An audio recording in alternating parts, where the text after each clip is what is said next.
Welcome aboard the Bitcoin Express. My name is Chase. Let's get to it. What is cryptocurrency backed by? Isn't it just magic, internet money, monopoly money you can create out of thin air? Well, it's not that simple. It actually requires a lot of work to create a cryptocurrency. And in this video, we're going to use Bitcoin as an example, which is a mineable cryptocurrency that uses proof of work. And these same concepts can be applied to other coins such as Litecoin, Ethereum at the moment, and Monero. So the first cost to mine a proof of work cryptocurrency is electricity. And as we know, electricity is not free. So just right off the bat, we see that it's not magic money you create out of thin air. You have to pay for electricity. But on top of that, you also have to pay for hardware. And again, we know this can go anywhere from hundreds to thousands of dollars. In the beginning, Bitcoin mining, it was never free. It was never created out of nothing, but it was very cheap. In the beginning, all you needed was a regular CPU, desktop computer, and the electricity costs were very low. So mining Bitcoin was not very expensive. But as more people join the network, the hash rate increases. And the hash rate shows the difficulty of mining on the network. So as the hash rate increases, a regular CPU no longer works. It's no longer valid. You need to update.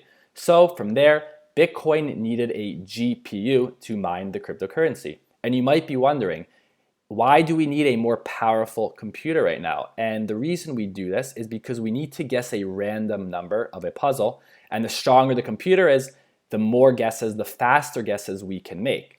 And I like to give you an example of how this would work. Let's say a person is trying to throw a dart at a dartboard blindfolded from 1,000 feet away, and we have one person who gets to throw one dart every 5 seconds, and then we have another person that gets to throw one dart every half a second. So of course the second person is throwing more darts per minute or per hour, so they're going to solve it. They're going to hit the target faster. So same thing with a computer. The stronger the computer, the faster, the more guesses you can guess per second and solve the puzzle.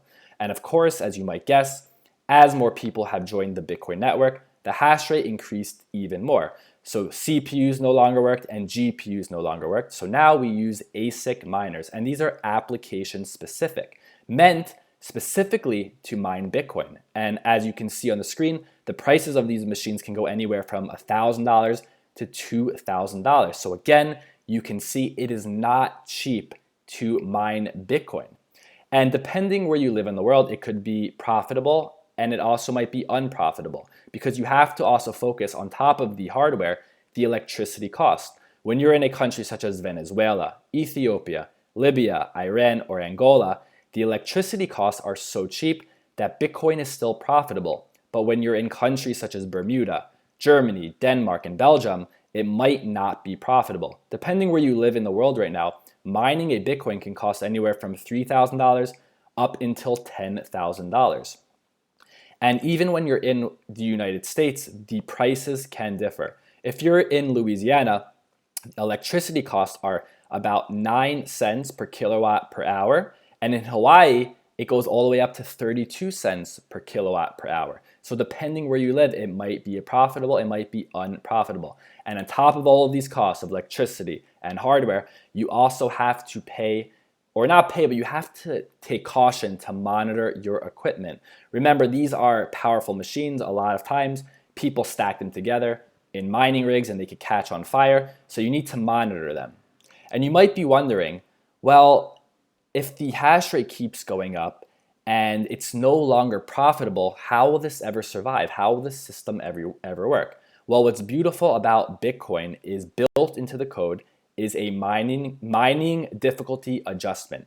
So every 2016 blocks, or about every 2 weeks, the hash rate can change. So if people are saying, the hardware cost is too much, the electricity cost is too much, I'm no longer making money, I'm gonna leave the network. So as so many miners leave the network, the hashing or the mining difficulty can adjust. And that's why we saw in March 25th, 2020, we saw the hash rate drop by 16% in one day.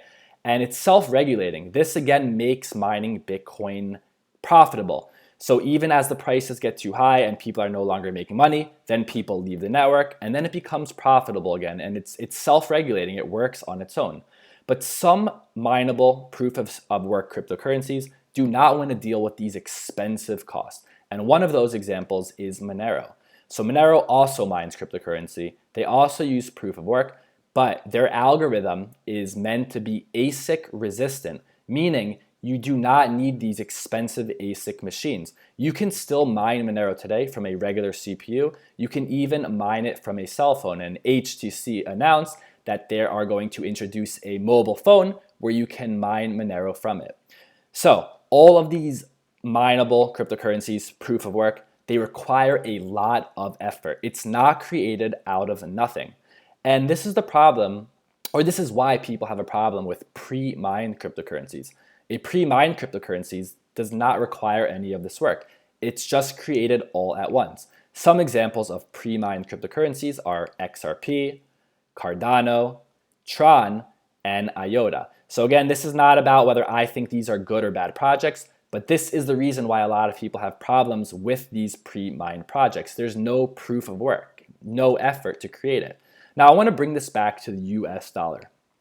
We always ask, where does the value in the US dollar come from? So in the beginning, it had true value. Every dollar was backed by gold. If you see this $20 bill on the screen in front of me, it says on the bottom, $20 in gold coin payable to the bearer on demand. So you can actually take this $20, bring it to the bank, and get $20 worth of gold. And as we know, gold has stood the test of time, and the reason is because it requires a lot of work. Just as I was mentioning about cryptocurrency and Bitcoin requiring work, gold requires a lot of work as well. It's very rare and scarce, and it's not easy to come by. You have to work hard for it and mine it. But then in 1971, the US dollar came off the gold standard. So now, what was the US dollar backed by? It was backed by the trust in the US government. And even when we were printing dollars that were just based off of trust of the US government, it still wasn't effortless. It did cost something. As you can see on the screen in front of me, this is from the Federal Reserve website. It does cost a small amount of money to create paper currency and to create coins. You can see, for example, a $1 and $2 bill costs about 7.7 cents, and a $100 bill costs about 19.6 cents to make. So there is some minimal effort to create it. Growing up, we all heard the concept of, our parents told us, money doesn't grow on trees. But you know what? I really wish that it did grow on trees, because if it did grow on trees, at least it would take some time. You have to wait, let it grow. You have to take care of the tree, water it. But we've moved into a very digital world where our money, most of the money we use is not even physical paper. So when we hear about, quantitative easing and the stimulus packages, it's not actually printing trillions of dollars of paper currency. It's even worse than that. It requires zero effort. Because it's digital, it's all IOUs and credits and swapping of assets. So you're not having physical dollars being printed. You're just having numbers typed into a computer. Again, it's just credits and IOUs. A lot of people will bring this up as a defense when you say that the banks are printing money. They'll say they're not printing money, and they're being very literal, as in they're not printing dollar bills. But what they're doing is even worse. They're typing numbers into a computer. And this is not the same kind of computer that you would use in cryptocurrency, which requires energy and hardware. They're centralized databases where one person has the power to just hit a keyboard and create new money. So the question we always ask is, what is cryptocurrency backed by? And from this video, I hope I did a good job in explaining and showing what it is backed by. But the real question we need to start asking is, what is fiat dollars backed by? I hope that you found value in today's video. If you like this video, go down below, subscribe to the channel, comment on the video, like the video. Thank you for listening, and I'll see you next time.